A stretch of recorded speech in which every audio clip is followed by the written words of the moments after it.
ရွာလေးတိုင်းထီတလက်လုံးပူလောင်နေမြရိပ်ပေးသူပင်ပန်းနေပေမဲ့မပြောဘူးမိသားစုအတွက်အသက်ရှင်သူမိသားစုအတွက်အသက်ရှင်သူမျက်ရည်တွေကိုဖုံးကွယ်ထားသူသားသမီးအတွက်အာမန်ဖြစ်တဲ့အဖေဟာကျွန်ုပ်ရဲ့သူရဲ့ကောင်းအဖေကျေးဇူးတင်ပါတယ်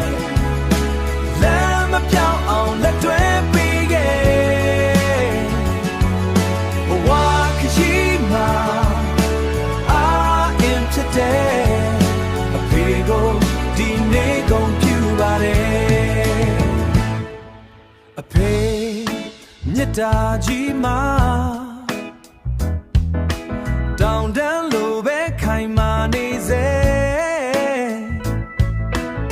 အဖေရှိလို့နှွေးထွေးခဲ့တယ်ကျွန်ုပ်ဘဝဟာအလင်း